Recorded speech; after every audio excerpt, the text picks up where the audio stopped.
Welcome everyone to interview number 8 of OSU Improvement Month. Today with Utami, OSU's main character. Let's go. Welcome. Bro, what the hell? So for those who somehow are not familiar with you, could you give a brief introduction to who you are in the community and what people probably know you for? Hello, my name is Utami. I am a top 10 OSU player. I am Filipino. That is probably it. You may have seen me do a bunch of top plays or in tournaments like the OSU World Cup, which I played for the first time last year and won, which was pretty awesome. And that is pretty much it. I also went to Roundtable, so I guess those are kind of like the big highlights. Let's go. You're currently rank 1 in the United States, also rank 6 global. Oh hell Uh, yeah. I think, was it because of rework? I think it got I Oh, was rank. I hit rank 4 right before I went to LA, and then Shimon passed me, and then I went to rank 16 because they bugged, and then I went to rank 7. okay, yeah, I remember that. The PP rework bug. That yeah, that scared the shit out of me. I was just in a multi. I like passed Rainbow Dash with flashlight, then all of a sudden I was rank 16. Oh my god, that's funny. Fucking jump scare. So I do want to start briefly with a bit of your backstory. So Nerdiness recently made a pretty exhaustive video on your history as a player, but is there Mhm. any sort of like quick TLDR you want to give, or even like any details that you feel like didn't make it into that video that you sort of want to shout out? Ooh. Um. One, my first computer was a normal computer, not a gaming computer. What's it? Two, Well, what would you define as a normal computer versus gaming? like I don't like There's you no know like gaming RGB. computers have like like special or like more enhanced specs that are like Okay, yeah, used yeah. to boost your performance. Okay, yeah. If I recall, I was just like, guys, I want a computer, so they just bought like some computer. I don't know Oh, okay. Yeah, yeah, that makes shit. sense. uh, uh, um, I broke a bunch of tablet pens, which probably caused a bunch of decline in my play count. Oh, really? We had that happen. Yeah. The Huion for 20 pens break kind of easy, and I tilt very much. Oh, Definitely a lot more in the past. So that's pretty funny. What is kind of notable? wait. So, do you drag or do you hover? I actually don't know. I drag. I when I started, I kind of was confused why people would hover because to me it just sort of clicked in my head where just like if I played with a tablet it would just be sort of just like writing on a like pencil paper. So Oh, that's okay. why when I see people like bring up like grip and the comparisons between dragging and hover, I was just sort of like, I'm gonna just use my pencil grip and then just drag. All That's right. just kind of it. I see. And I mean, I didn't have troubles transitioning into tablet either since I got one in my second month of OC. So I've been pretty much playing tablet the entire time, but um, occasionally I do play mouse. I just realized looking at your graph, you're one of the few players I've seen that like your very first month of account creation has a lot of play count like right off the bat. Yeah, that I feel like that has to happen when sort of like in that video how he mentioned I couldn't play because I didn't have my own computer. I literally was just pretending like I was like clicking the circles on YouTube. Oh So yeah. I had all that pent up like excitement where I was just like I really want to play this game, but I can't because I don't have my own computer. But like when I did like get that computer, I was just playing nonstop, especially since it was December, so that was just like Christmas break. Oh, dang, let's go. So, actually, I want to first touch on mindset a little bit. You said you used to tilt a lot more in the past, and you sort of mentioned that you kind of still do in general. Are there any sort of like lessons you've learned about mindset and tilt in general that sort of have helped you along that process? Um, Well, for starters, physical rage is not a good idea. You will break stuff, and you should not do that. I have broken many things. I don't intend to do that anymore. And um, I guess sort of in general, it's like Osu is like a game that you have to like grind a lot if you want to see sort of results. And if you do not have patience, that can be really tilting. Like if you're playing solo scores or if you want to get results in tournaments and you can kind of just feel like if you let yourself down, that sort of gets tilting. But like over time I've just kind of just been realizing that it's pretty much a process that where if you put work into it, results will come. They won't come all the time since not everyone can play good, like, or like you can't play good every day, or there are also other people like in tournaments who have been working hard and might have a good day, so you might not always place as high as you would want to.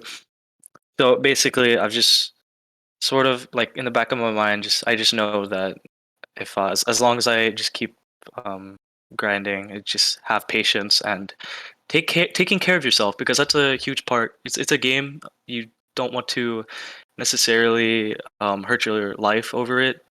If you take good care of yourself, you will see a bunch of improvement in your game as well. So yeah, your safety and your life is always a priority over hurting yourself playing a game. Yep, definitely agreed. Okay, on a similar topic, hygiene, people ask about like sleep, diet, exercise, that sort of stuff, and how it might relate to Mhm. performance. Is that something you can touch on since we're on the topic? Um, well, I would assume if you have a bad hygiene, then you're just going to feel bad, like overall. Um, it can be physically draining if you're just like repeatedly trying with like so hard, but like you didn't get enough sleep or you aren't taking care of your body and like you're in pain. So basically, just health in general. This should always be like the one priority.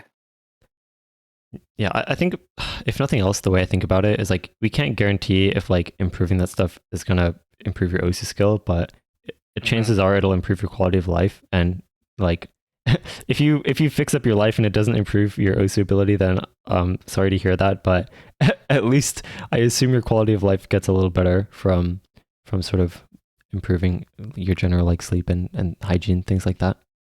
I sort of feel like it's all like related. If you connect the good things, then it'll rise everything up with each other.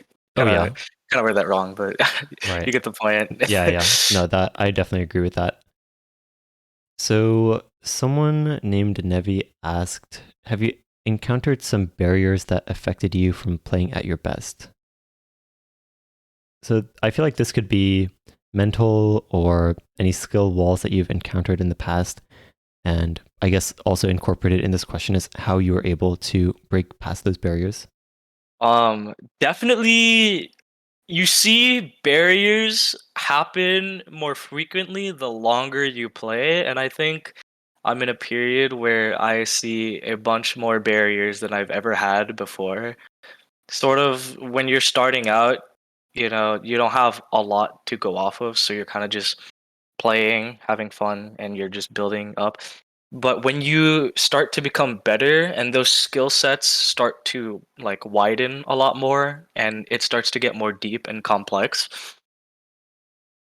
it's sort of like I don't know, it's really difficult to come face to face with certain barriers. Like for example, if you want to get better at speed and how yesterday you set like some crazy speed score, like speed to you, obviously, because yourself. But then the next day, you're just kind of like not able to replicate what you did that day, and that's sort of just trends. So especially as a person and player who I kind of just want to get like really good at everything, and you can't spend time on one thing and expect to get good at another. So I've definitely been seeing a bunch more walls. Do you have specific strategies for kind of like combating that when it comes to well-roundedness? Like kind of being able to balance improving every single skill set at once? Because I know a lot of people run into these issues where if they're working on one skill set, then they kind of lose the other ones a little bit. Um, I think it's important to create a foundation for basically everything, and those foundations have sort of just been aim control and finger control and reading. I think as long as you sort of just keep up those three, you'll be able to further improve at everything. And sometimes you have to take time to, focus on one thing and maybe put it off for another.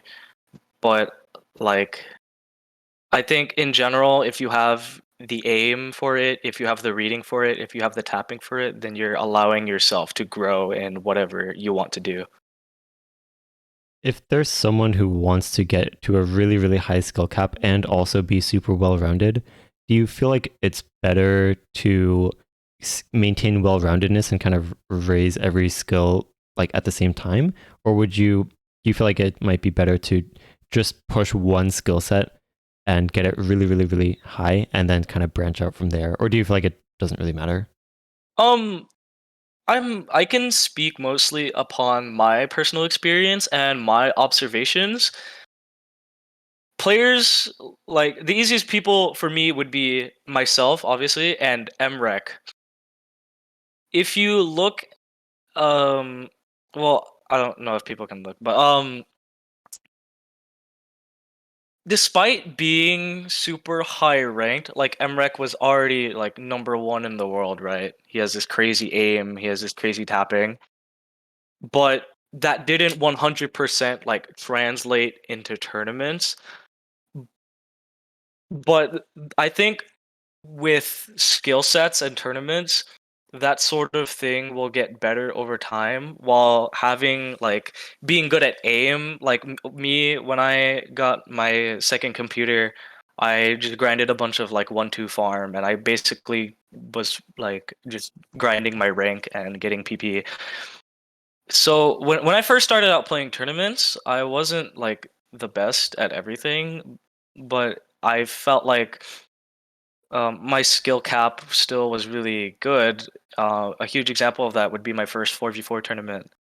In Kanyo Cup, the early stage pools, I wasn't really the best, but because I was like one of the higher ranked players in that tournament, I basically just like I had the aim and I had the tapping and I had the reading.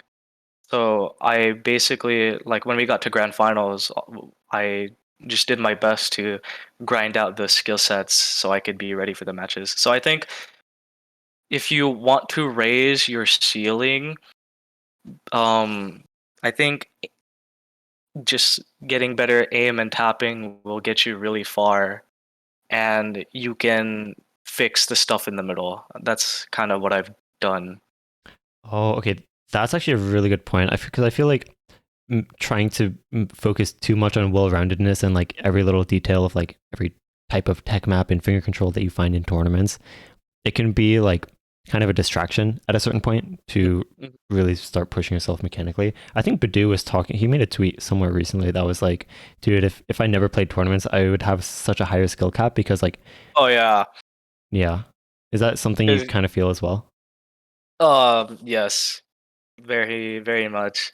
Cause especially now, since I have a lot more of my focus on tournaments, I have not been putting a lot of time when it comes to like solo scores. So I kind of feel like maybe my consistency and everything has been going up and up, but in terms of my overall skill cap, it's not something that I've easily noticed getting better. I want to go back to what you mentioned about like as you go up the complexity and like as you go deeper, it's like Hmm. kind of harder to break into the next level. That almost reminds me of like any sort of like MMO or RPG where you have like a leveling system where it's like when you're a beginner, it takes way less experience points to go up to the next level. But Exactly. it's like once you get to like level 80 or level 90, it's like way more grinding to see much improvement. And there's a something called the 80-20 rule. I'm not sure if that's something you've heard of before. I'm not. It's basically this idea that 80% of the results that you get out of something come from 20% of the like input that you put in. So it's like the first 20% or like the first little bit of learning something, you're going to learn like going from zero to knowing even just a little bit is like an exponential amount, like a basically infinite amount of increase, right? And then like the more you learn and add on, it's like the relative increase in ability is smaller and smaller. So yeah, I feel like that idea kind of relates here as well. Yeah, I agree. Um, I'd But say still, it's kind of like I don't really know how to compare it, but I think it's kind of like if you were to learn a sport, like say you want to learn basketball, I think you can catch on the rules and the sort of like the fundamentals like really easily, but then how to get better, you sort of have to improve on the little things, and all like this it just gets really complex. So that's yeah, it's this kind of like that.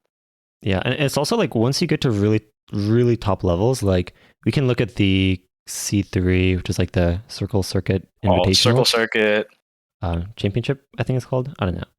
Um, Circle Circuit Championship. Yeah, okay, it's yeah. So it's like is it 8 players? I thought it was, or 16, or is it it eight? is 8 players, but it's not really invitational because you had to perform like really well in the tournaments to get points in order to get in. Okay, yeah, yeah, yeah. So it's like at that level where it's like basically the 8 players that performed the best in all these major tournaments. And it's like at that level, what really separates those players in a tournament match? You know what I mean? It's like Hmm. at such a high level. And I guess, do you have any thoughts? It's more of a hypothetical question, but like once you get to that high level, what separates like the S tier players from the SS tier players? Um, Fuck, I don't know. Now I'm trying to think of what kind of players are SS players and what kind of players are S players. I think there's really just been a handful. I mean, those players that like consistently won tournament after tournament after tournament, Vaxe in his prime, Bubbleman in his prime, those types of Okay. players that just like somehow were always at step ahead of their opponents, even if matches were close, they just kind of always make it out on top. Um, I think with the like premier top players like right now, they have such a high skill cap. They're good at aim, they have good reading, they have good tapping, and they have a lot of experience and they've grinded a lot to where they have the consistency for pretty much any map in the map pool. And I think sort of these players kind of know how to win their matches. What do you mean by that? Like, I think it gets to a point where you know your strengths and you know your certain weaknesses, and especially if you're playing against other top players that you have a bunch of information on, or you know stuff about how they play, you can sort of formulate like your own pick ban strategy and basically um, how to prepare for matches. I don't know how to specifically talk about it, but I just think that these players have the highest skill caps and have put in a lot of time in most of the, in like most of or every skill set to be really consistent in all of them. Yeah, I think that's a good point. I think once you get to that level, it's really just about skill cap and who just has like the slight mechanical edge. Because a lot of Mhm. those maps, especially the map pools themselves, like map pools have evolved. I think in the past, actually, even in I would say 2017 ish, there was always like map pools were generally easier, but there Mhm. was this so-called grand finals spike or like finals map pool spike where it like infamously just became like a full star rating harder than the previous stage, and it was just like super skill cap for those players at the time. But map pool difficulty has generally definitely increased over time, where now it's like you get crazy, like players have improved, map pools have kind of evolved as well, to where the mechanical requirement to play those maps is just way higher. So yeah, I think once you get to that level, that's definitely a like it really does come down to mechanical and just like skill cap dominance at that point. And kind of when you see, Vaxay and Bubbleman, they were setting like a bunch of like even in solo, just a bunch of like top plays. Hell, Vaxay was the first person to get a 1K. Right. So he he could reach number one, and we already knew that he could play like the map pools. So that's just kind of scary. Wait, that's actually a And good point. Yeah. now with Emrek, well, he was rank one, and now he put in a bunch of time in tournaments, and he's won Summer Cup in 2021. He brought Vexay to tiebreaker in eight, or was it Yuki Aim Yuki aim. 2021? Um, a bunch of other 1v1 tournaments. Also at Roundtable, fucking FCing the tiebreaker. Oh my god. Yeah, I know a couple people specifically when they're talking about Emmerich, it's like, dude, these maps are like 4 stars for him, like these grand finals maps. But Yeah, you just raised his. He just got really good in solo, and then he translated that into tournaments. I feel like that's easier then what? than going from tournaments like or just trying to raise your skill cap in only tournaments. Like it's just not as feasible. Not that I Like think about it. when you're playing solo, you get to challenge yourself at what you want to do at your own pace. Oh yeah. Meanwhile, you have to play against the freaking speed abuser dude who just picks no mod 5, DT2, DT3, and then you're just losing. Wait, that's you. Wait a minute. No! No! But yeah, that's actually a good point. I feel like when like I feel like solo really promotes just kind of pushing your mechanics because that's what's rewarded in the PP system and like star rating system. Hmm. But once you get into tournaments, and you can sort of let me know if you've noticed this observation as well, but it's like once you start getting like specializing your skill set for tournaments, it's like your skill cap kind of flatlines in favor of being generally broader at different skills. But it's like you go from like a sort of peak in one skill set and like maybe other skill sets are a little weaker, but like you're definitely increasing that peak of like let's say raw aim. And then once you start switching over to tournaments and focusing on other skill sets, like you're raising every other skill set up to that same level, but like the level of your aim is kind of staying the same as well. Definitely. Um, yes, I agree with that 100%. Yeah, I think that's important to recognize, especially for like people who are currently playing a lot of tournaments, is that like at some point it's like you might actually want to switch gears a little bit. And people talk about how like PP farming makes you inconsistent and like pushing your mechanics. Actually, that reminds me. So the UK team in the World Cup, so Bubbleman in particular, so like everyone sort of has their different ways of doing tryouts. But I Mhm. remember Bubbleman would actually tell people that like you should like he would actually promote farming, like the people who are trying to make it to the team, and like even the team in general. He like tells them to go like get new top plays and like basically because his reasoning is that like going for top plays like forces you to kind of push your mechanics and refine your mechanics in order to actually FC stuff. So Mhm. that was sort of his strategy, which I think most like on the opposite side of the spectrum. I remember there were some players in the United States team where like they would spend the week just like PP farming, Air 11, like those sorts of like maps that you just play 100 times, and it can kind of have the opposite effect where it really throws off your consistency and your reading. So there's definitely like different schools of thought for that. Yeah, I think sort of it takes time to get into solo. Like if you've been playing on tournaments a lot, it'll probably take you time to get back to being used to grinding those maps, and then I think it's the same vice versa. What strategy is there in tournaments? Is it just as simple as picking what you think you'll win, or like especially for you as someone who's playing like really high level 1v1s in team tournaments, is there like any deeper strategy than that? Um, most of well, okay. I think when when I when I think about like what I want to pick and ban, um, usually I want to make sure that what I like my the information that I have with my opponents is consistent. Like the certain maps that they pick, or the maps that they perform on, or the maps that they tend to avoid, as well as for myself. Um, Even though there are certain maps that like I really like, I also want to like make sure that I am feeling good on that skill set.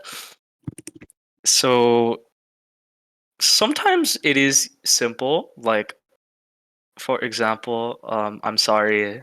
Um, Um, Sometimes it's simple when you're playing against like someone like Badu, right? And then they put four speed maps in the pool, and you can only ban one of them,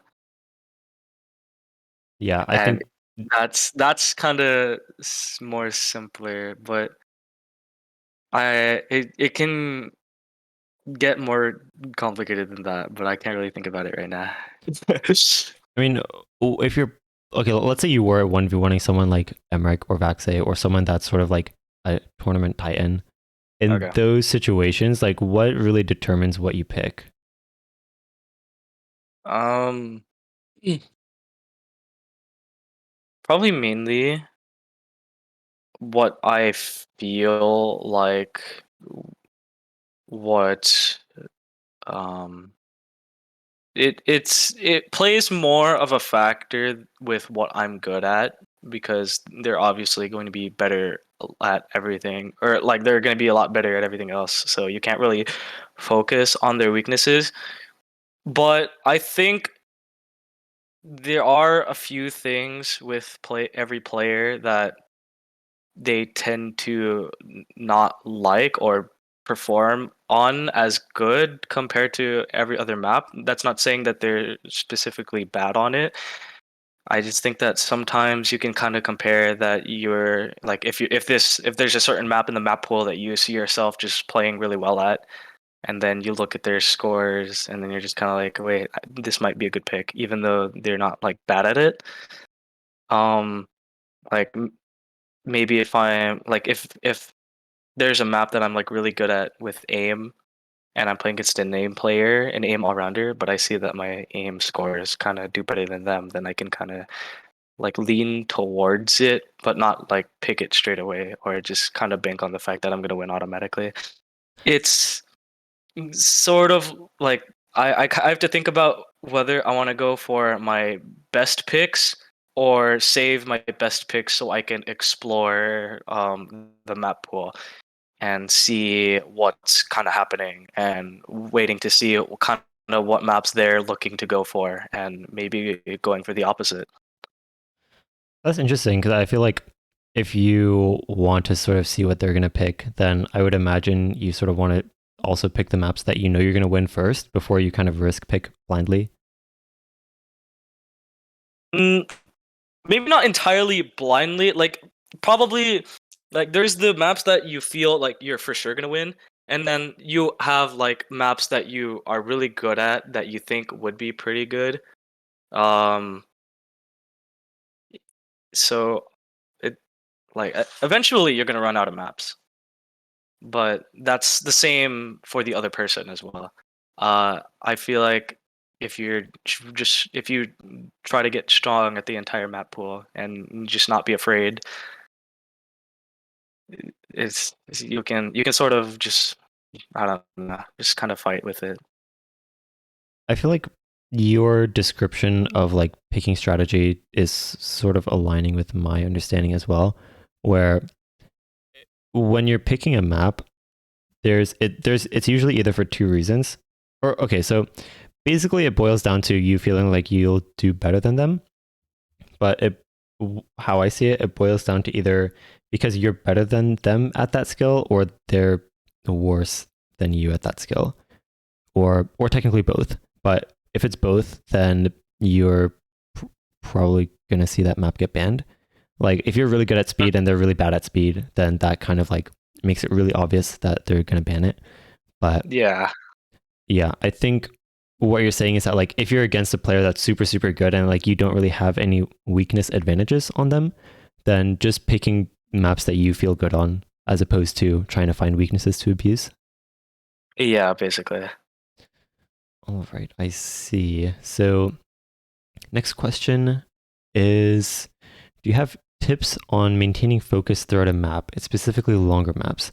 They said, I have ADHD, and when I play longer maps, my eyes tend to wander off randomly, which eventually leads to a miss from reading incorrectly. I know this answer will probably vary from person to person, but I would love some general input as it is one of my main struggles currently. This was asked specifically to you.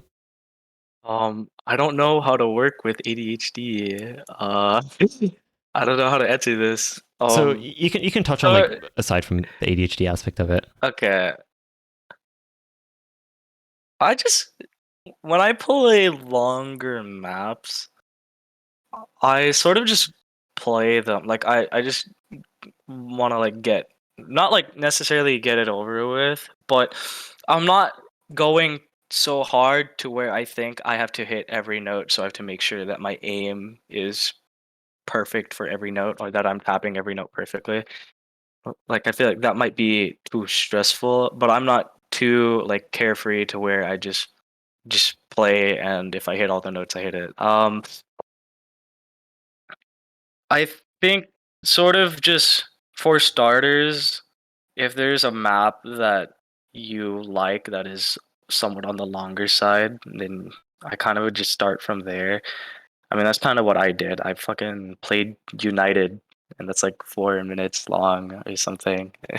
And it was like one of my favorite maps. So I played it a lot. And I don't know, maybe built consistency from it, but sort of just like not stressing myself too much, but not being too carefree about it. Um, Yeah, I uh, don't really know. that I mean, basically what I'm hearing, and especially like I think the first part of your answer, where it's like you want to focus just enough to be able to play well, but you don't want to play in a way that drains, like takes a lot of focus and drains it really quickly. Like trying to Yeah. specifically look on every single circle or like be super consciously focused on every circle because that like can kind of drain your focus very quickly, is kind of what It, I'm hearing. it'll drain your focus, and not only that, you might try to adjust too much when I feel like that isn't necessarily something that you want to do. Because just because it's like you mess up like once or twice doesn't mean that you have to like keep trying to adjust to things. I feel like sometimes it'll just sort of happen, especially if you're playing maps on the harder side. But you just gotta go for it, and be don't be too upset with yourself, and just try to have fun with it. By adjust, are you talking about like changing your area or like tablet position or like I mean, like in the middle of the map, like if you feel like you're under aiming, then you try to over aim, but then all of a sudden you over aim, or your aim is just whack. Like, ah I think if you're just trying to force yourself to make these adjustments in the middle of the map, you're kind of just like messing up your consistency. I want to talk a bit about warm up. I feel like that's something that's especially Ooh. relevant for tournament matches, but even just general sessions. So I guess the question is, how do you personally warm up, and how does it vary if you have a tournament match? Oh, sometimes it varies, but I also have a set specific kind of warm up Oh, where okay. it's kind of interesting. Okay, so for sort of for aim, it's kind of more generic. No mod ones. Consistency. Maybe start something on the easier side to where you like you get yourself in the rhythm of just like playing consistent maps. You're getting your rhythm, and maybe if it's kind of like easy enough to where you can always hold like a good combo or maybe even full combo it, then you're sort of just in like a good mindset, and then slowly ramping up the aim. Like most of like sometimes when I wake up Saturday morning and I'm like, oh, I gotta warm up for this tournament match. I'm like, okay, let's make sure my aim is okay. So I'll play this cool little map called Osanadachi, which was the OWC 2020 finals nomad one. It's like 7 stars, I think. It's just like generic like triangle jumps, other jumps. It's just kind of generic aim, and I just kind of play it, and I slowly ramp it up in like aim difficulty. So that's just basic aim. Of course, if I want to get more specific into it, like maybe if I want my precision to be good, then I'll focus on smaller circle maps. Like not necessarily trying to full combo them, but like trying to get used to like 6.5 or maybe even smaller, like 9.1. Yes, I'm being serious. um and maybe with hidden, some awkward aim or easy hidden, maybe, and who knows. And then tapping. I play this neat little map called Feral. It's the reason why I like it so much is because Feral has a bunch of different styles of tapping in the map. Is this It's the like the Mega Neko. 3 minute one, Mega Neko? Yeah. I don't know Oh, you if have you number one on remember it it. off the place. Yeah, I got number one on it with Hidden Hard Drive. I also tried full comboing it with flashlight. That didn't go well, but um, it's interesting because it starts off with like alternating, and then it goes into like these 5 note bursts, and then it sort of goes back to like a stream section, and then like more of a finger control section with like doubles and quads, and then it kind of mixes like all those like tapping variants. And sort of when I play Feral, I focus on my tapping. Like if I'm working on my tapping, I just like don't mind my misses and just make sure that I'm like activating my fingers, warming them up and making sure that they're like moving and working properly, and sort of just kind of building that finger control foundation so I can start working on either stamina or speed. So so like I just like yeah, fingers activate exactly. So that's something that I kind of do sometimes. If not, if I'm not doing that set warm up, then it's just kind of just playing until I'm kind of comfortable playing. Okay, so let me see if I can sort of summarize what I heard. So when you warm up, you basically kind of separate aim warm up and then tapping warm up after. And for your aim warm up, you play like a generic nomad one, and then you might also play like a specialized type of aim, so like small Yeah. CS or and when you play small CS, do you have specific maps that you tend to gravitate towards that like feature certain things, or do you play like a much lower star map but like small CS, like slower type stuff? I think there was one in like USC Grand Finals, like the nomad one. I don't know.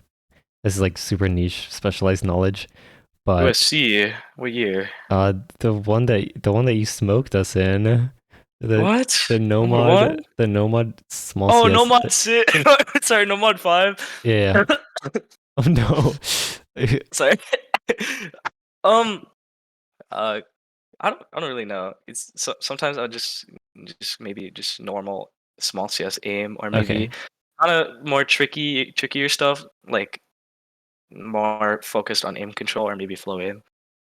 I think making sure that your aim is comfortable and that you can control your aim is important, especially if you have nerves, because nerves can be a bitch.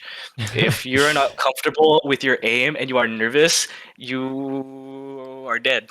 Um, that I can definitely confirm that. So, are there specific ways you warm up or like kind of prepare on the day or maybe the day before a tournament to make sure you're playing at your best? um, I think the simplest form is just making sure that I've checked the map pool. If the generic mechanic stuff will be determined on how you're feeling on the day, while the more niche stuff kind of depends on how well you've practiced it. Like maybe no mod or hidden 2 or no mod 4, like tech. Like maybe you're not good, you can't really sight read those as easily as no mod 1. So I think um, the day before or practicing throughout the week, getting ready for the map pool, and then on match day, just warming up, making sure you're ready. Maybe touch on some maps or maybe the whole map pool if you need to. Do you have a specific sort of mentality towards practicing map pools? Because I know there's many different schools of thought where some people say just Uh, like play it a little bit, and some people like really prefer grinding the maps a lot, a lot. Do you have any specific way that you like to practice? I think most of the time it depends on my mood. Even even the past few months, I'm kind of like, I don't want to play this shit. Let's go. But I think that's fair. Like, you shouldn't necessarily force yourself so much to where you think, oh, I have to play this or else I'm gonna die. But also, it is good to just make sure that you are playing it. And if you're not entirely having fun, then or like you're not feeling well about playing the game, then sort of stop yourself before it gets bad. But if you can just kind of roll with it and maybe you'll feel better later. That's sort of been how I've been doing it recently. So you basically like, Or depending on how you're feeling, it yeah, depends how much you practice. I see. or just don't play the map pool at all. Just sight read. Oh yeah, Be how's like your be like experience sight be reading like maps? global pool. Sight reading maps is kind of hard. Or like in match? Yeah, sight reading maps and match is kind of difficult. Oh yeah. It's maybe you can FC, maybe you can't. The more gimmick stuff is kind of annoying because then you just die because you would have needed to play the map beforehand. But if it's like no mod 1, it's sight readable, whatever. Do you ever like at least look in the editor if you're gonna sight read, or do you just like just play the map? If I need to. Okay. How do you know? If do you ask your team? Um, Gut feeling. Oh, okay. Oh my god. I guess the slot also kind of determines. It's like no mod 6, no mod 4. Usually it's like, well, I might want to give Yeah, this a look. maybe if it's a longer map, maybe I'll look in the editor and go to the key eye. Maybe sometimes I'll just play the map at the beginning, maybe get a little bit deep into it before the timer runs out. So, throughout all your experience with tournaments, I'm sure you've learned some, I guess, mindset or mental strategies, either for nerve control or just kind of being able to perform your best. Are there any lessons that you feel like you've learned or strategies that you've used to control your nerves and kind of stay focused in the match? Don't hate yourself and have fun. Well, um, I think it kind of, especially when you feel like a pick was bullshit or this guy just picked this map out of fucking nowhere and then he just SS's it or some shit and then you get pissed off. Yeah, that was me when Bubbleman picked first pick No Mod 2 and yeah, Summer Cup and then got a 1/100 and I was just like awesome. And oh, that was in the nerdiness video. oh, right. Yeah. But then also like having fun with it as well is kind of important. Like now, So, and having like sort of that respect as well. Like it's not always you lose because you played shit. You know, some people like, or not some people, but people can have good scores as well. And I think that is really cool. And I think it's fun to see that. oh That's yeah. why when I played against Malashevsky yesterday, even though I lost 5-4, and even though I may have inted a little bit, I was just like, that was a really good match. It was really good, entertaining, and very very competitive. It went all the way to tiebreaker. No, it was actually such a good match, and but at the same time, I had my highlights and he had his highlights, and that was just kind of we played well, and we also might have inted a little bit. Yeah, that's definitely a good mindset to have. I sort of have adopted that. I think especially in the last few years where it's like, sometimes your opponent just kind of outskilled you and you not really deserve to lose, but they deserve to win at that match. Yeah. Also, like being afraid, like maybe you're nervous because like if I miss, then like I lose the point or something. Don't be afraid to miss. It doesn't matter that you lose the point or lose the match. It's gonna happen. You can't win everything. Not even the best players will win everything. Um, but like even Vaxey, Malashevsky, they may win almost every match, but they don't win every single point. It's gonna happen. You shouldn't like stress out about it. You just be comfortable, have some fun with it. And but that doesn't mean completely lose focus because you might int as well, but don't hate yourself for it. It's gonna happen. You are gonna int sometimes, but maybe you'll set some good scores sometimes. And I think it's easier to realize when you do bad compared to when you do good, because obviously when you do bad and you lose the point, you feel like shit. Meanwhile, you don't really get that same feeling for when you do good and you win the point. Right. Or I guess I think that even just like if you play average or like well yeah. enough, it's usually easy to recognize your pop offs. But hmm aside from that, I definitely agree with you. Do you, okay, well, what's usually going through your mind when you're down multiple points in like a really close match? Like, is there certain ways you try to reset your mental or try to kind of shake it off and still play your best? Um. Huh? Like, okay, so let's say the score is like 1-5 or 1-4. Okay. Um, what's usually going through your mind in those moments? And are there certain ways you try to like reset your mental? Depends on the context. It may be 1-5, as in he's averaging 500,000 points more than me, or maybe it's 1-5, as in many of the maps are really close. I think you could sort of tell that it's a lost cause when you don't feel like you're playing necessarily bad, but all of a sudden I'm down 0-6. That happened last week. That was Oh no! awesome. Wait, who is that Uh, against? Nineric, in Xylosola's Speech Showdown finals, when I was like, yeah, I'm playing pretty well, and then he kept calling the pool an Utami pool, but then he like swept me. Oh no! So I was just kind of like, yeah, that's fine. Oh my god! That's hey, it happens. But I think with close matches, like the score line doesn't always represent like how close the match is. Like you can win like 6-5, but like every map was a blowout. And so that's just like, oh, that was pretty obvious in a complex way. But then I had a match like this spring versus Malashevsky where there was a bunch of close maps in this super grand finals that I just ended up losing. And like now with my experience, I just kind of like it happened. That's fine. Of course, I think I could always play better, but I think that's how we can feel when I was capable of setting 1K PP plays, but it's not like I'm gonna set 1K PP plays in a fucking tournament match. Right.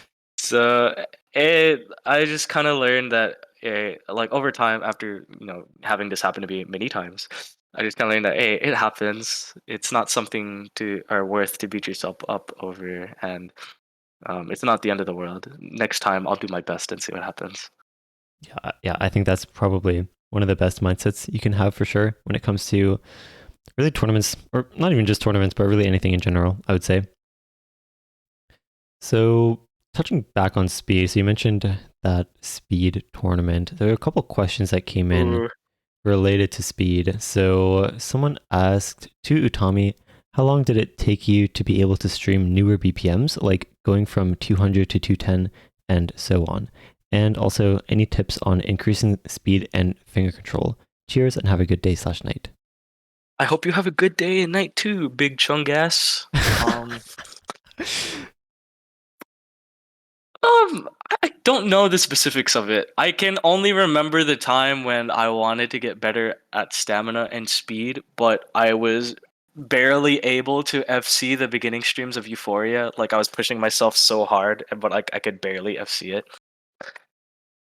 To now where I can obviously do that and much more. Um, for newer BPMs, um, I can't say like how long it took to go from one BPM to another. More so just that I wasn't able to do this map, and then a few months ago maybe I'm getting closer, or maybe I was able to do it, or maybe even a year. And I think that sort of just kind of grinding a bunch of speedier bursts or longer BPM, or like longer streams and higher BPM ranges that I wasn't necessarily used to, but also having fun with the maps that I was just playing that were like really fast, but like I wasn't capable of doing. Um, yeah, it took me a year to find out I could pass BS power DT to being able to FC it. So those intervals can be really big. Yeah, for sure. And it sounds like for you, and I guess this is probably common for a lot of people, but like you sort of push or like you kind of increase BPMs gradually for different types of maps. Like maybe you're like farm BPM or like very short burst. BPM comfort is at like, I don't know, 270. And then your long streams is maybe only at 230 or 220. And sort of like everything kind of goes up gradually. Like maybe hard finger control, tech speed is like somewhere in the middle, that sort of thing. So everything's kind of a little different. And it's not like you wake up Yeah, the next day and like unlock the next BPM.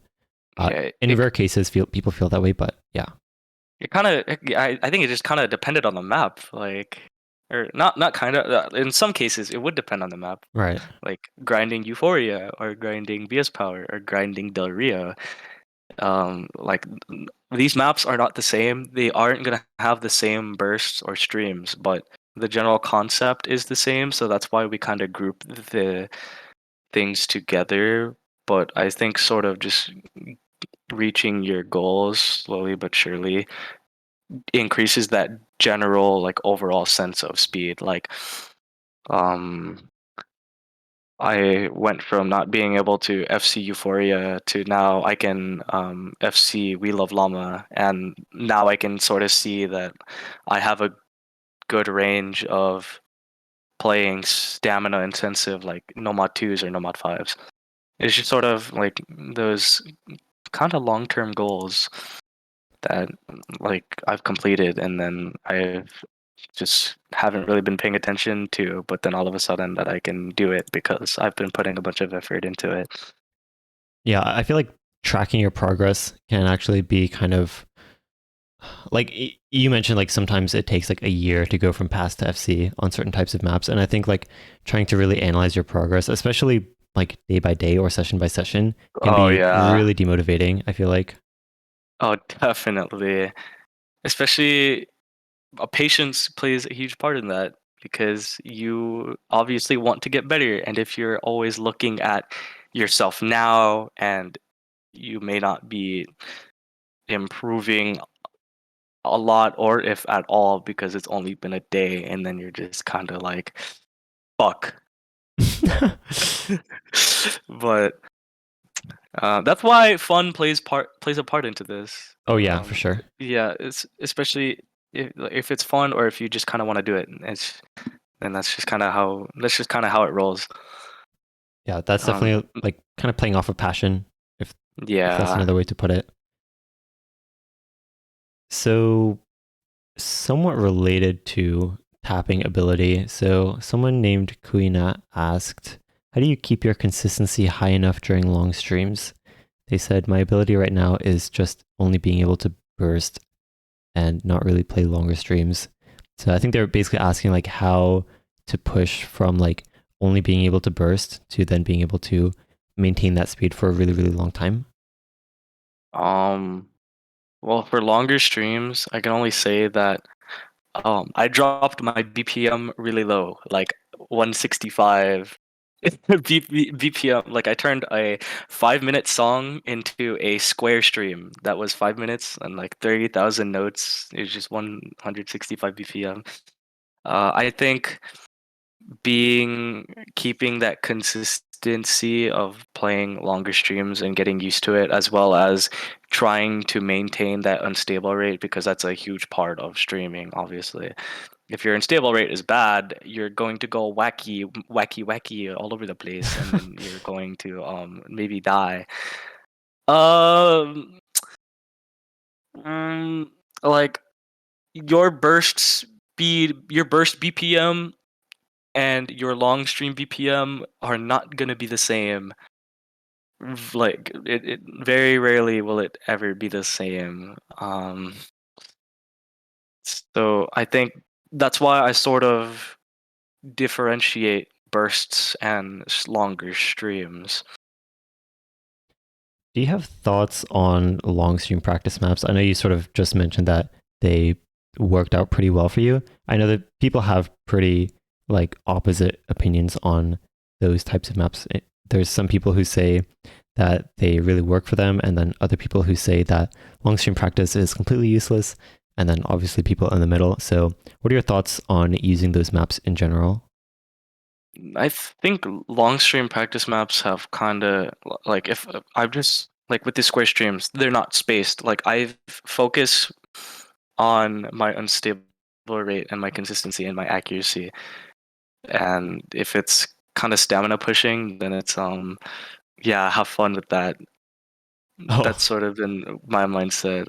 Um Obviously there are certain streams that are long and then certain streams that are really long. Like 16 notes compared to 128. That is a huge difference. right. And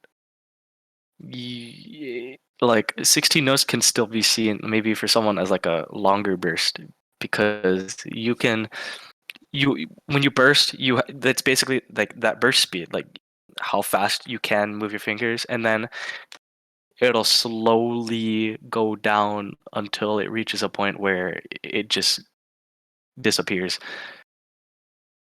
So long stream practice has just been for me has just been keeping and maintaining that unstable rate and that consistency, while maybe like actual streams that are long is just like more challenging myself to be able to hold those streams. And yeah, I think that unstable rate kind of plays a huge part, because that's basically how consistent or how comfortable you feel. Yeah, I think that that basically aligns with what I've heard many people say as well, which is that long stream practice maps are or can be helpful, but they're mostly for kind of refining your technique and getting Hmm. lower unstable rate. But and more of like a the fundamental side of the way you tap on streams, but less so stamina. And people say if you're really pushing stamina, you should be playing like actual stream maps with patterns and some jumps and things like that. Oh yeah, definitely. Maybe So, it oh can yeah, be help. Maybe it can be helpful if you're playing that long square stream and you're pushing your forearm to its absolute limit. Which something I kind of did, but doesn't work out all the time. oh Sometimes you force yourself to a pain that you like, uh, but it's not fun for everyone. When you're kind of just pushing yourself like on speed, like speed and tapping, stamina. Obviously, you are draining yourself physically. As a former runner, that is how you build stamina you run for a really long time, and sometimes you have to run not as fast so you can conserve that stamina so you can actually run those 3 miles. But maybe once you get into the groove of like being able to run long distances, you will slowly increase your pace. So So it's, that was basically my interpretation of stamina. I just kind of related it to running. yeah, that makes a lot of sense. Wait, what's your context or sort of history with running for those that are curious? Ooh, so in fifth grade, I didn't know how to run a mile properly, so we had this one fifth grade mile test where I did it in 18 minutes. Yeah, that's like walking speed. Yeah, that was really good. And in middle school, I wanted to get good at the mile, so every time we had this mile test in PE, I would get better and better at it because I would push myself and like run longer during PE. And it got to a point where I did join track. Oh, Um, I did, and then I got to high school my freshman year. I had one track meet, and that's it because COVID hit. And no. then, yeah, I'm not doing that again. Wait, why not? Because after not freaking running for 2 years, I don't think I would be able to competitively withstand the Oh, competition. Sometimes I run. So like a few weeks ago, when I ran home from school to play in an OSU tournament because I wanted oh. to play maps. Oh my God. What tournament but, was that? that is a Lunar Triple Axel round of 16. I FC'd 2 maps that I played, and it was great. But Wait, I think I saw that on Twitter, actually. yeah, I posted. Oh my God. That's so funny. Yeah, I had one track meet where I did a 1600-meter run in under 6 minutes, and that was it. Dang, okay, let's go. That was my peak. So yeah, that's how I related running with like stamina building and OC. While we're on the topic of sort of extracurriculars, are there any other fun stories or sort of other extracurriculars, sort of day in the life of Utami? Ooh, this spring, or I guess last spring, oh, this year, 2022, April, right? I played tennis because they're like, join the tennis team. We don't have enough boys. And then I just watched Rafael Nadal somehow win the freaking Australian Open. And my dad really likes Rafa. And I was like, yeah, let's play tennis. And then I was like, oh, look at me. I'm clicking the circles in real life.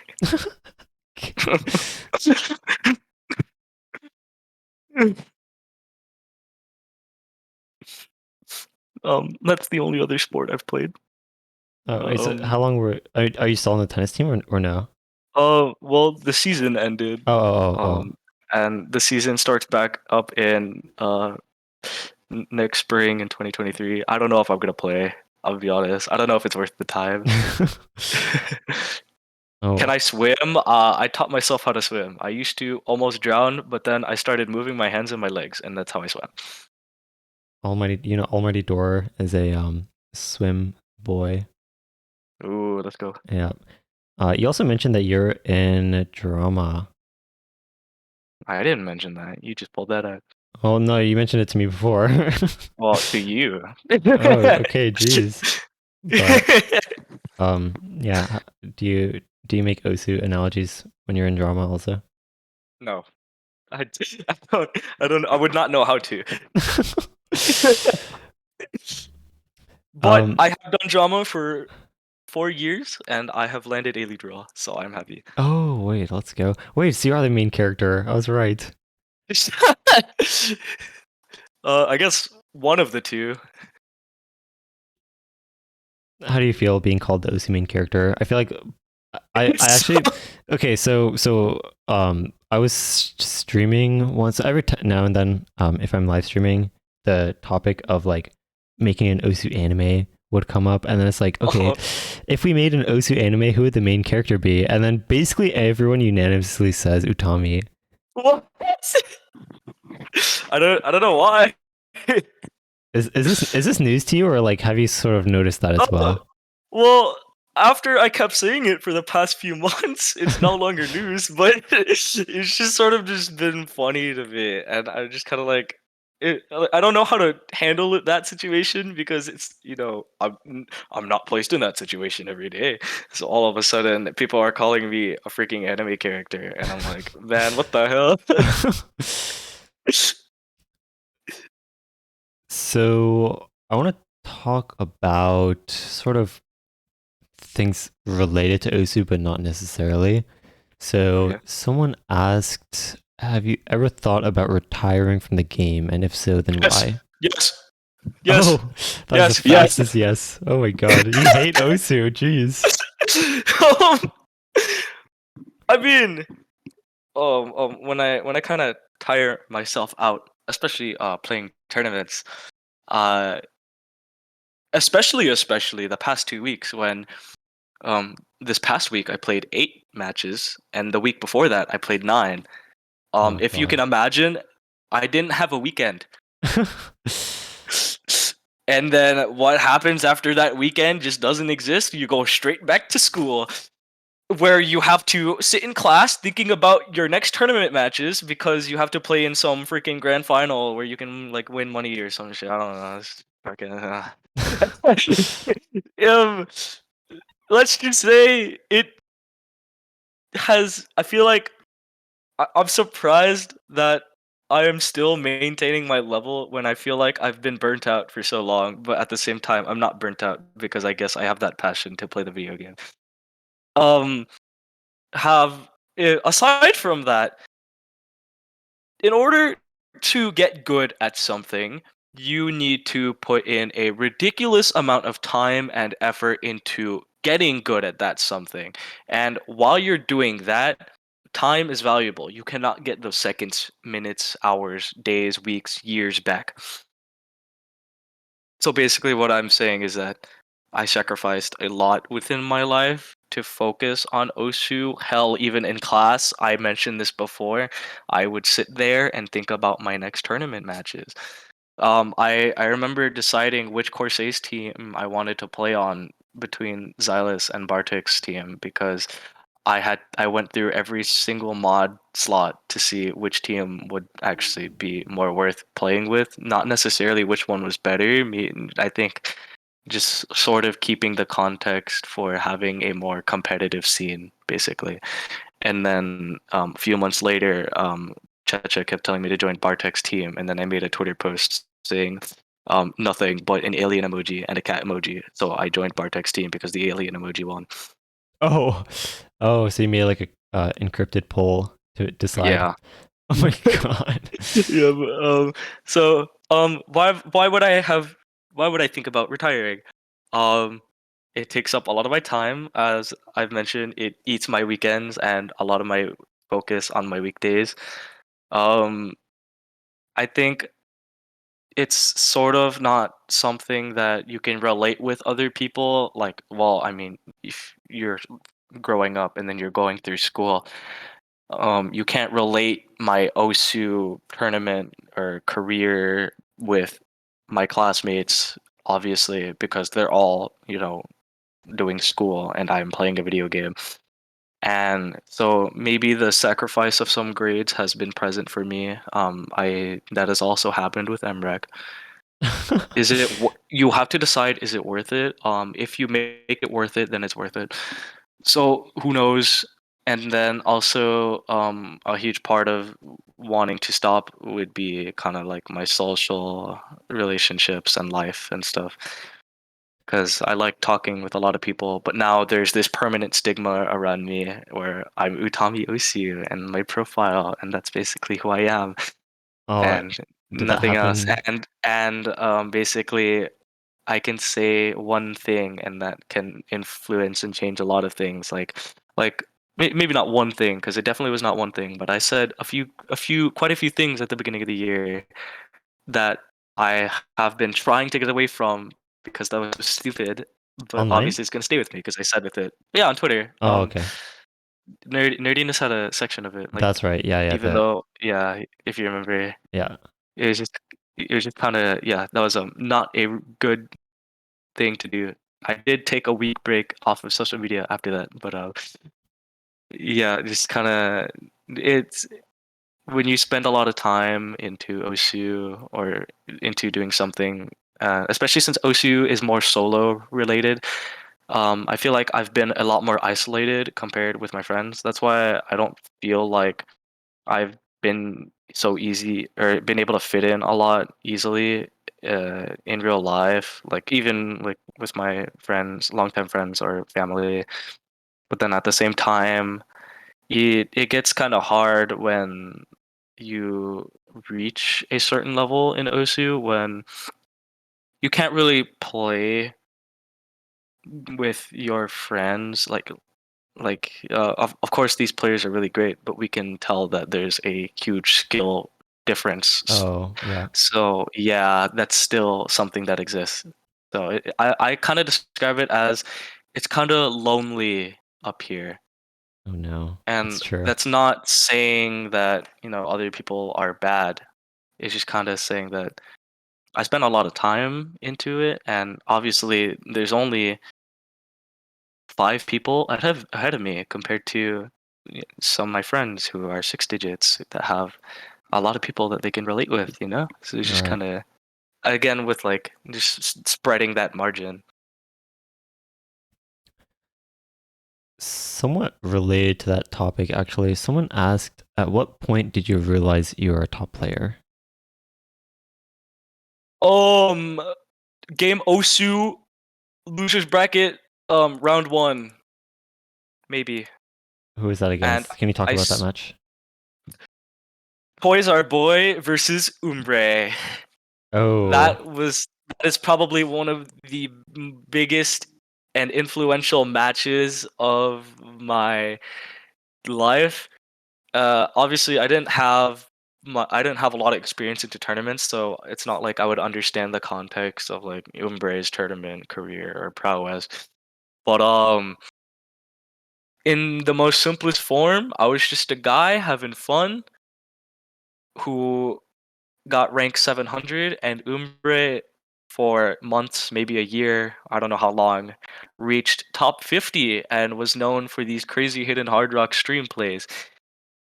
And w- I ended up beating him on tiebreaker. I think he had better acc than me on every map, which kind of makes me feel bad. oh no. but but I beat him, and that was just sort of like, what the hell? I beat a top 50 Osu player, and that was just sort of like that opened my eyes. I was like, could I actually reach the heights that were dreams to me before? I feel like So around like that time, OPC and World Cup, basically. Cookies and what? World Cup. Oh, yeah, yeah, like playing on the USA team. Yeah. Around that time, like I would say 2020-ish, 2019 even, where you were like in every single tournament, I feel like, but like your results were never really like super good. I feel like at least like or like you were really really active and like I don't know how to put this, but like you always played well, but it was like you would always get like kind of owned by whoever you were playing against, or maybe you got Oh. like unlucky seeding or bracket or whatever. But like, I'd never really recognized you as a player that would make it very far. And then you name changed, and then you started winning every tournament. So what happened? Kanyo Cup happened. Um, yeah, the next big influential tournament for me, from Game Osu to Kanyo Cup. Was that also when you changed your name? Yes, Oh, so it's right before the true. right before the tournament started, I changed from Toys R Boy to Utami finally, and it's not like I had an outstanding performance in Kanyo Cup until like it was my first 4v4 4v4 tournament, and we reached grand finals, and that was when I was like, I want to put in so much more effort so this team can win. And then it happened somehow. I don't know how it did, but it did. Like I Dang. put an unbelievable amount of effort into the map pool. Because our time zones were kind of whack. Like the tournament, the Division Two played the losers grand finals, and then we had a week delay, and then it played its grand finals on Saturday.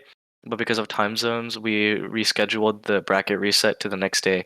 And during that day, I went from almost playing every map to where if every map was picked, I would have been in for every map. Like that, I put in so much effort trying to get better at every single map. Oh wow.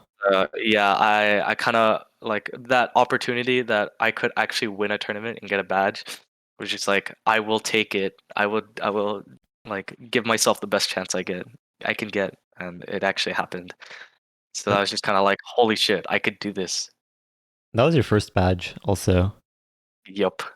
Which badge do you prize the most? Like which badge of yours do you feel is your most like prized possession, Ooh, so to speak? okay. Kanyo Cup. I can give stories for all of them actually. Um, Yeah, sure. Kanyo Cup 2, Division 2 was they start one of the most influential ones. The perennial wasn't fair. Oh Um, yeah, what do you mean? y- the tribe kind of was broken. Oh, super team We dropped. moment. Yeah. That's why. Actually, I haven't really won on another super team, so I can't really say that. I mean, I guess it would have been true for Corsair's Open 2022 if we won that, but we didn't. But I got a second place badge anyways, so that's fine. Let's go. I guess I don't really care about that one because we didn't win, but that's fine. North America 2021 means a lot more than 2022, mainly because I almost freaking died in every match in 2021. Did you win winners Uh, bracket in what? in Which one? NAT 2021? I lost in tiebreaker To to Oh wait, that's Zuni right. Hater. Yeah. Wait, I remember that match Yeah, actually. Oh my gosh. yeah, that's crazy. Yeah, and then you played fancy and losers grants. Yeah, and I somehow won. I say that because I didn't actually think I would win, but I did. Uh, Uh, I think 2021 means a lot more, especially since like the more top players were playing in that tournament. And in 2022, Decaden fell asleep, Kama and Abba got sick, so I ended up making top three like that, and I Oh. just beat Takedo and ZD. Perennial third place badge just looks really funny. Oh no. Yeah, the Um, I think they made the text black because it's like they don't want it to stand out as much as the second and first. yeah. But Um, OWC kind of was that long-term goal, which is really cool. But I think the one that I'm probably the most happiest about is Corsair's Close 2022. And that's because it started a year ago in Corsair's Close 2021, where I was known like as a threat now, but not as like the best player in particularly.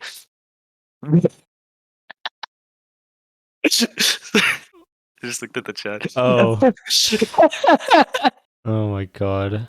P- Michini made a speech bubble with the perennial third place badge. No, that was in one of my private discords, and then I sent it to Matthew, who sent it to another Discord. Oh my god.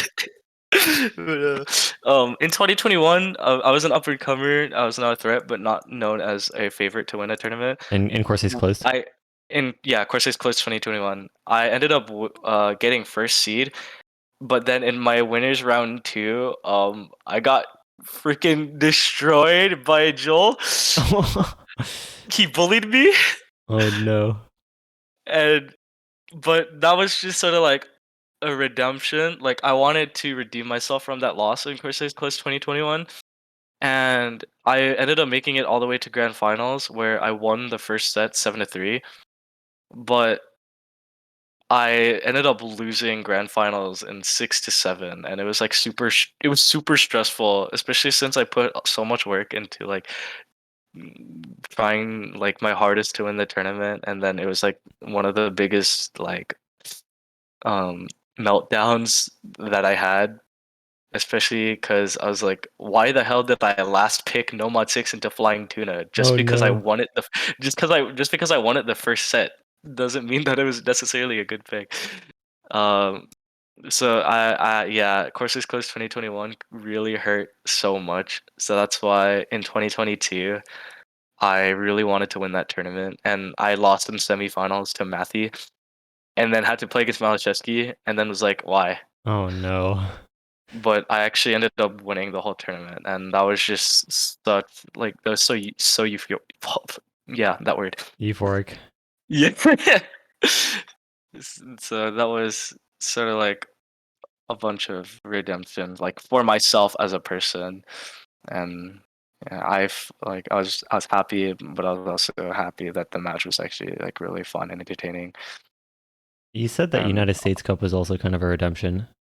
oh hell yeah, bro!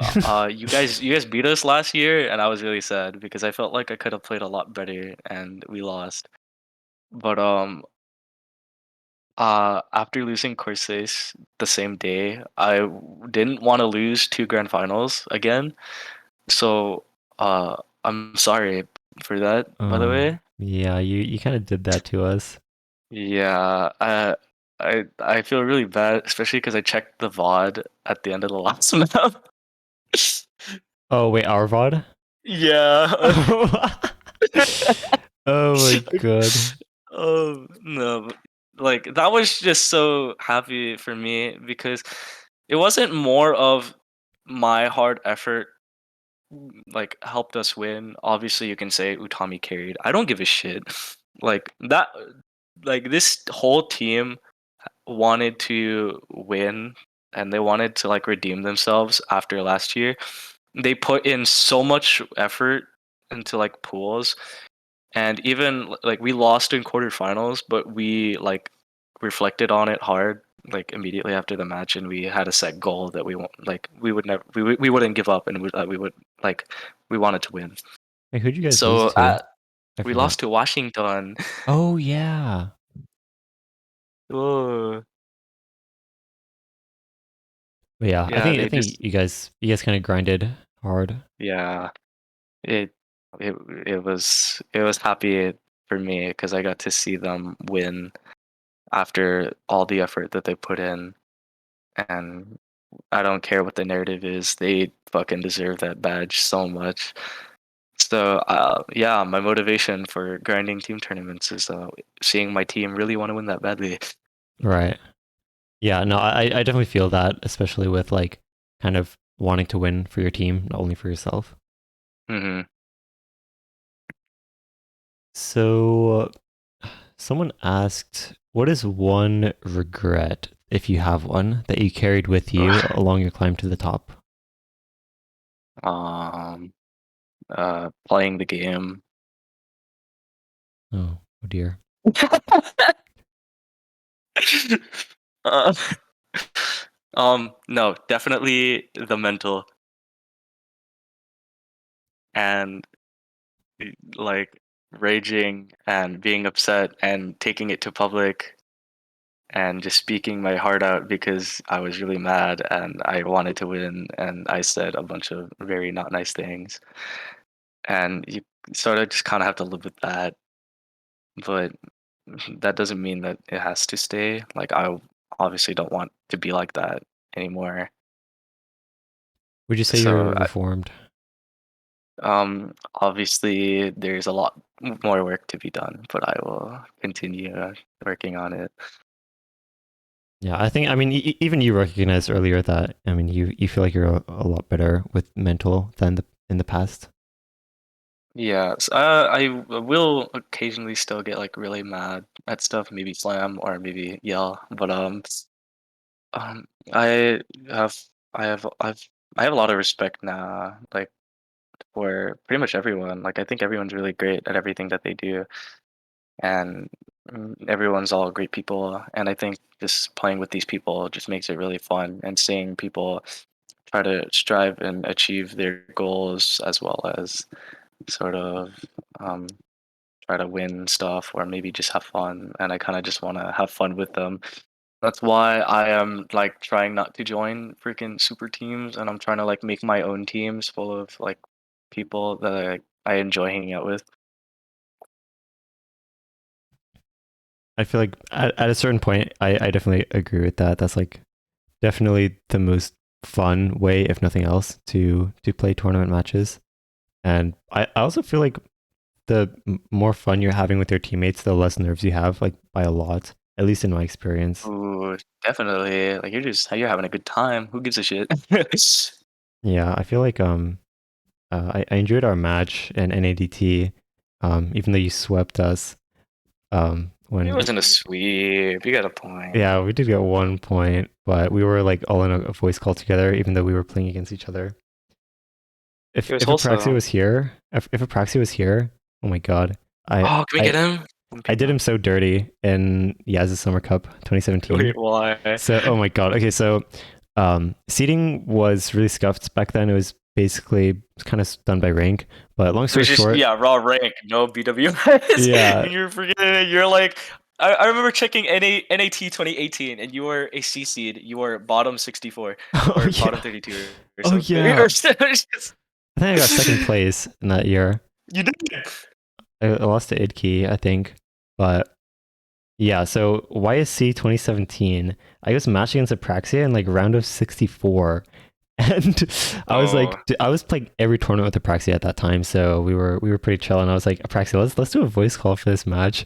And then I was like, hey Apraxia, let's like pick for each other. Like you tell me what to pick, and I'll pick for you, um, or like vice versa. And so we were doing each other's picks, and then it was like best of 7, so like first to 4, and then I was up 3-2, and it was my pick, but Apraxia was supposed to pick for me.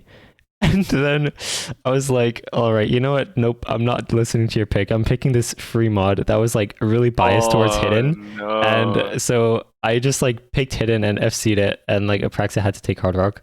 And then Apraxia was like, Oh dude, no. oh my God. Because Oh he, at the no. time, he was so competitive in like 1v1s. Like he won like TOC 7, which is the biggest 1v1 at the time. Um, Ooh. so yeah, he was so competitive in 2017, and I just did him like that in winners. So, um, yeah, that's So nasty. that's what happens when I voice call with you in a match. Don't yeah, Uh, I didn't take you guys lightly, but I didn't want to kill you guys super either. try hard. Yeah, you let us get 1 point. I do appreciate that. Um, I don't even know if that was intentional. I don't even remember. I just It I was the already best forgot. song in the pool, Hard Rock 3. We protected that. Oh. Oh, okay. Anyway, I don't want to get too into like random stories. So, okay, there's one question that came in that says, Utami, do you think that a good way to improve at the game is to play alongside people you meet and become friends with that are the same rank as you, but have different skill sets, even if it's just posting scores in a Discord and playing some multis every once in a while? Um, Fun and passion has a lot to do with general improvement. As long as you're not like shitting on your friends for, being able to play this map and they can't, and like getting super toxic with it. Don't like don't have toxic relationships. Have rich, wealthy ones, and I don't mean rich as in these guys have a lot of money. I mean like people who have a good like health, good mindsets, and just not nice and friendly and not mean with each other.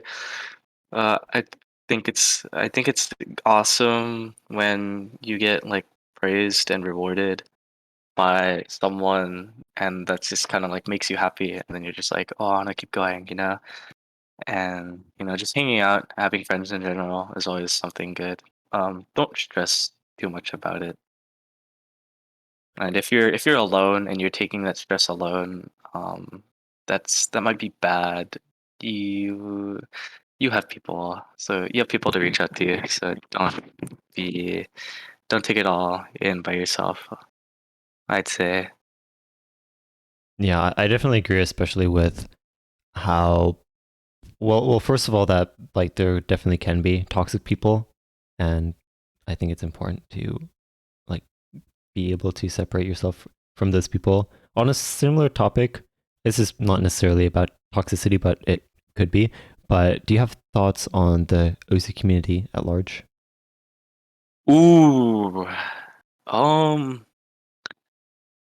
some people are great. Some people might not be so great sometimes, I think. And some people have their own opinions. And some people are understanding of those opinions. Some people are not so understanding of those opinions. I think generalizing people as a whole isn't necessarily perfect way to describe them, but I have just been kind of keeping my fair distance from the general community, but also just kind of dipping myself into certain parts where I just kind of like want to hang out or talk with people or maybe interact. Oh, some people can be weird, like very weird.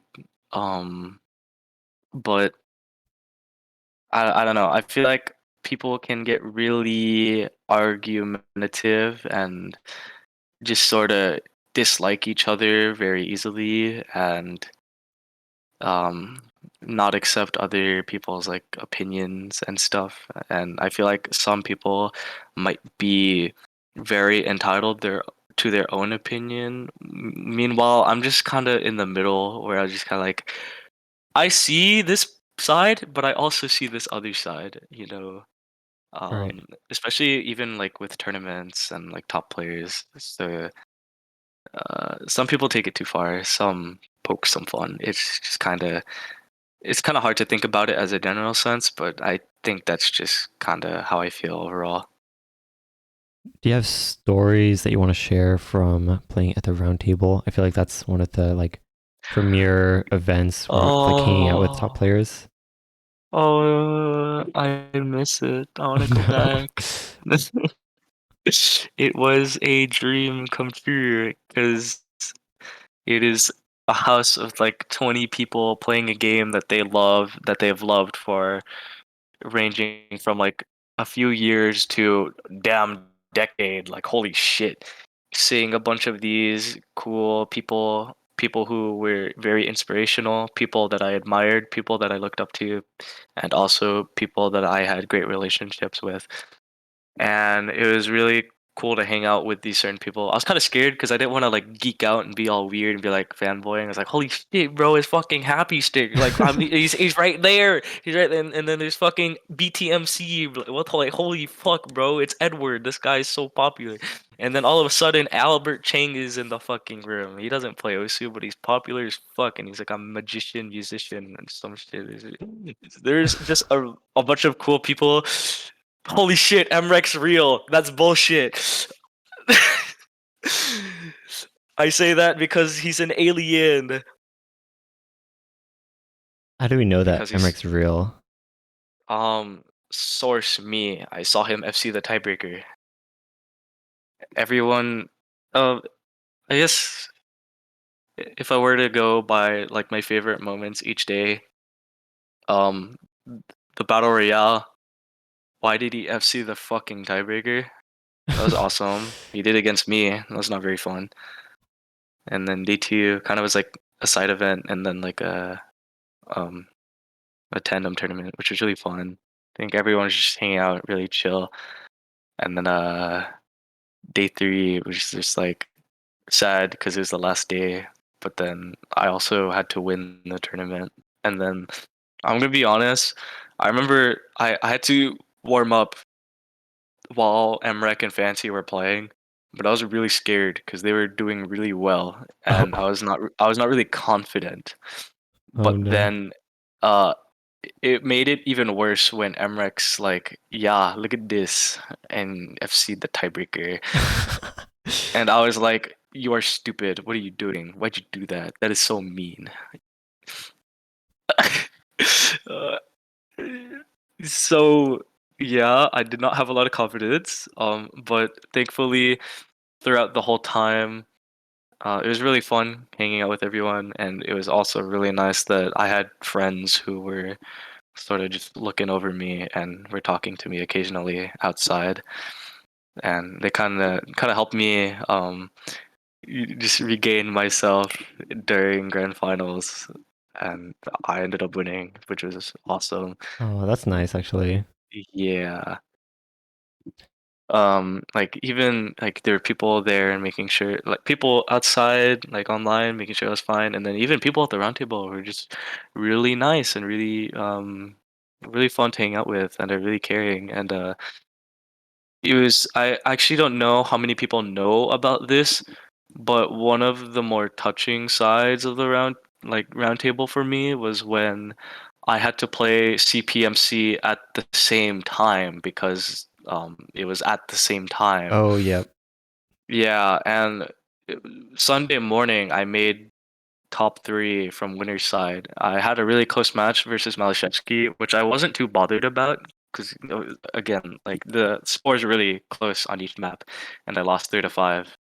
So that just kind of happened. But I had a big meltdown versus Ciccone where of course, he played really well and had such an amazing Cinderella story, but at the same time, I really entered a bunch of maps and I got really sad, and I don't really like crying, especially not in public, but I could not help but feel really sad and it was really embarrassing because half the people were already at the house. Oh no.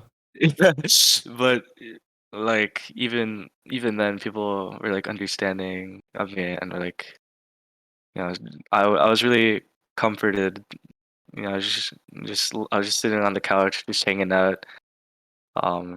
Fiery was commentating in the kitchen. That guy freaking walked all the way over to, just give me a pat on the back. Oh. And I had a nice conversation with Kaboys. So it was just back to hanging out and having fun. So there are good people in this community, and hanging out with people that share the same passion with you is just nothing more but just amazing, especially when there are people from all over the world, and that is such a special opportunity that I wish everyone could feel, because you don't get to meet everyone, which kind of sucks because your friends mean a lot to you. So yeah, that was a really nice thing to kind of talk about for me.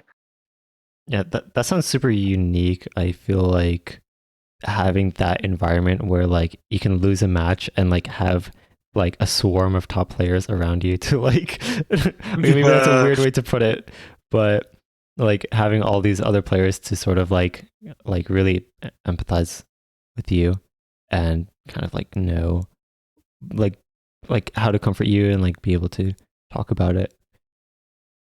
Oops. What happened? Yeah, I accidentally deafened. Oh.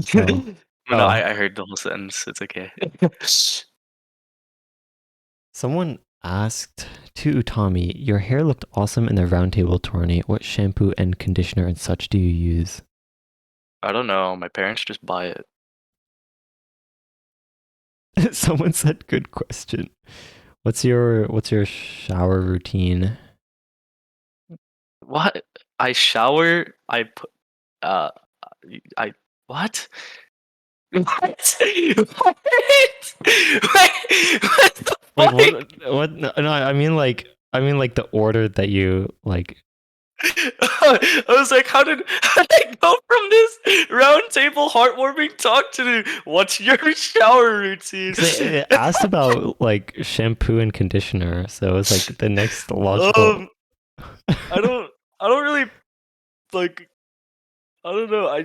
I step in the shower. I get showered, and then I got the body wash, and then the what shampoo, and then conditioner.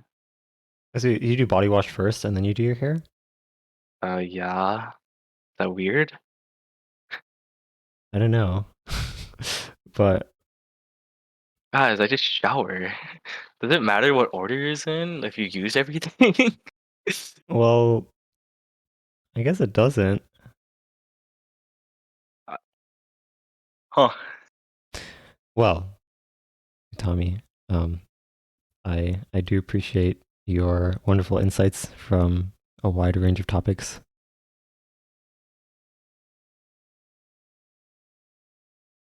Oh, Um, yeah. we I think we have time for a couple live questions if If you anyone have is listening. questions, ask them in the chat. Bring them on. Let's go. So while questions are coming in, do you have any places to shout out where people can find you other than your OC profile? https://www.twitch.tv/lilyflower. Um,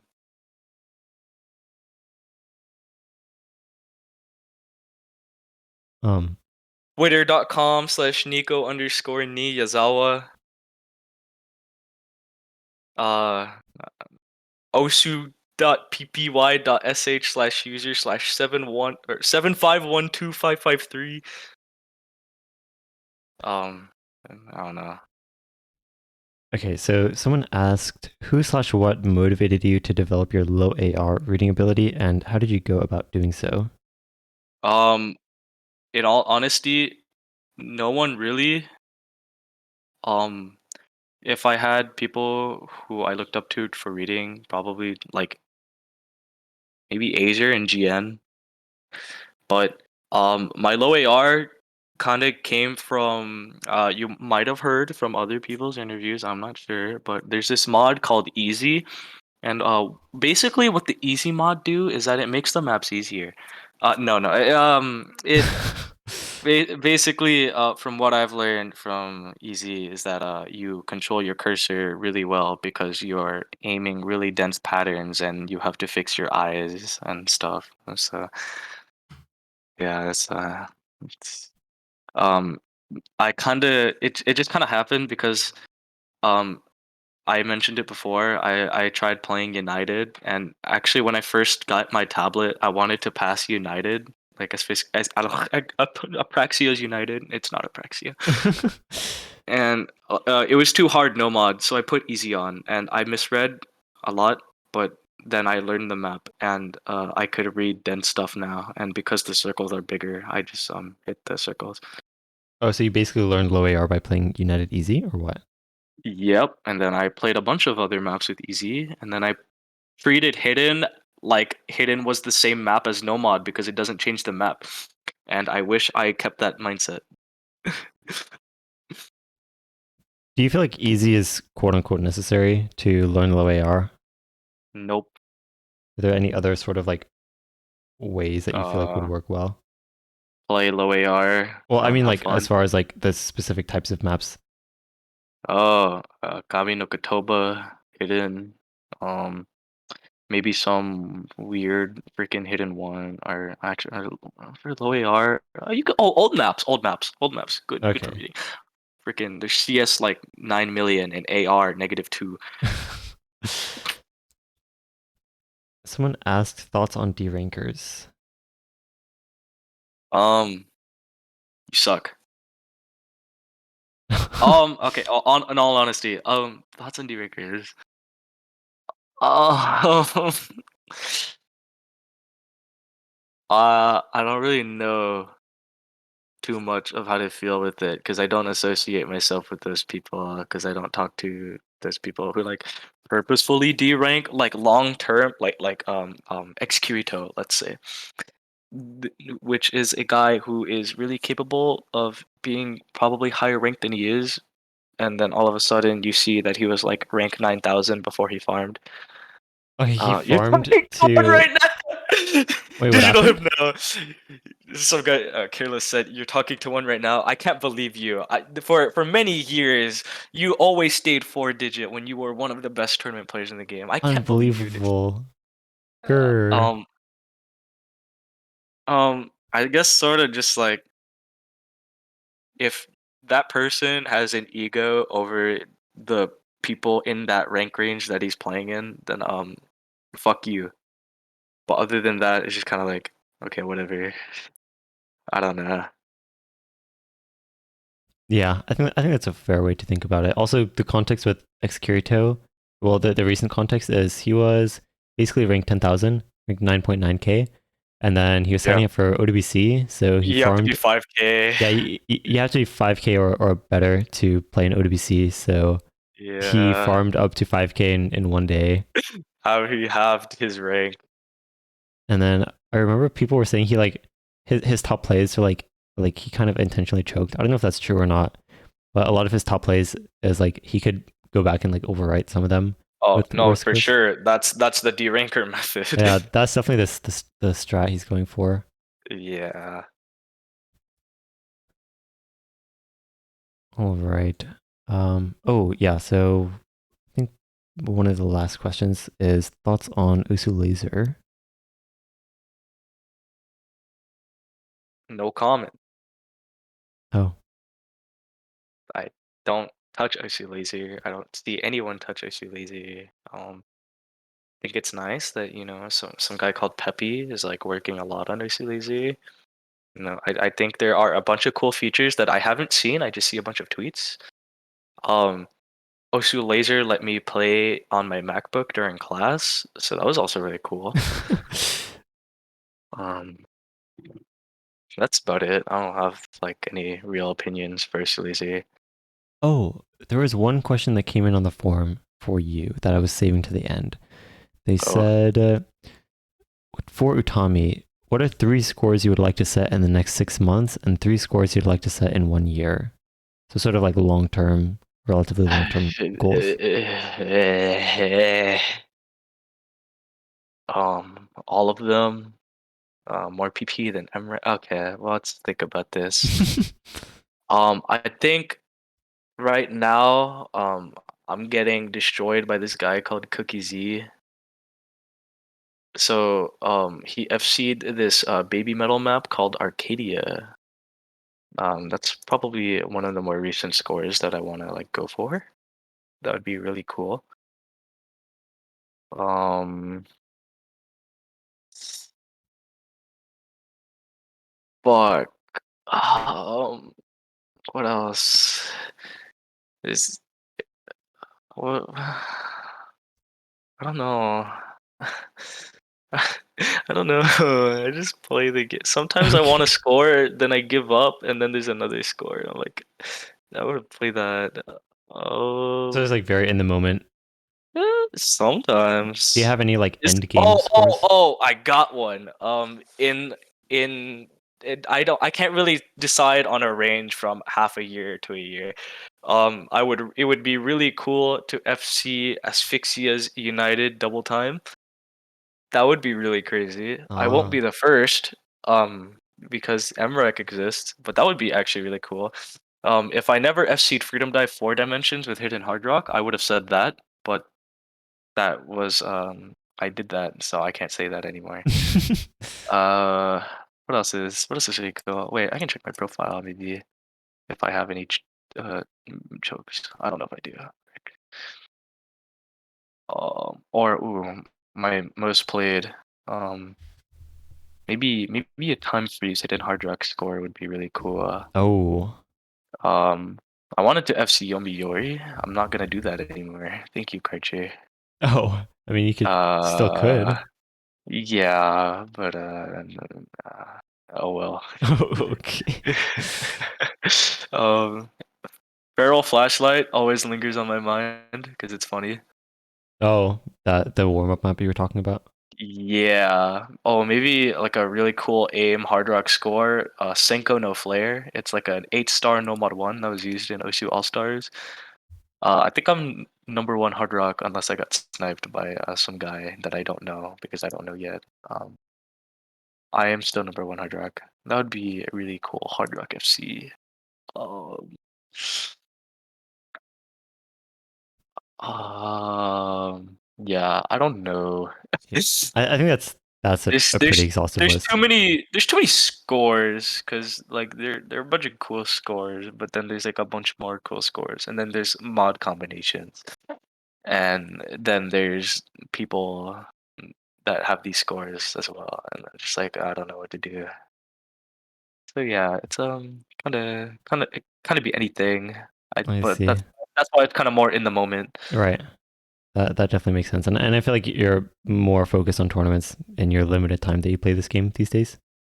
Oh yeah, oh yeah, oh hell yeah, oh yeah, no more weekends. Oh no. Well, I think that may be a good opportunity to wrap up this interview, but I was very delighted to hear all your insights and your stories. And I'm sure many people were very happy to hear from you as well. So, any last opinions or thoughts or comments that you want to share with the world before we wrap up? Yeah, I think we can really make some of the simplest stuff be really complex, and that's just kind of something that I like with like doing these interviews. Like I think for most people, or at least some people, we can kind of simple like make these topics sort of simplistic. But for me, like every little thing has meant like so much to me. So I kind of love breaking down a bunch of like my sort of thoughts and opinions on this sort of stuff. That's why I also feel bad that this was 2 hours long when I feel like every other interview was 1 hours long. Oh, My bad. no, that is perfectly okay. I think people would be happy to have all of the stories that you shared It's and all the insights. this game is really fun. Main character deserves 2 hours. So true. Shut the fuck up. God damn So, it. yeah, I think I'm sure we'll see you around many, many more times across different content stuff, whether it be more interviews or any Oh hell other yeah. places. Yo, I So, wish I wish I got to debate with the OWC team placement things, but I had oh, tournaments to play. Yeah, the predictions today? so um, huh? Or what? Or were you talking about the team They predictions? did the OWC team predictions like yesterday. Yeah, yeah, yeah. Is that what you were talking about Yeah, or what? yeah. Okay.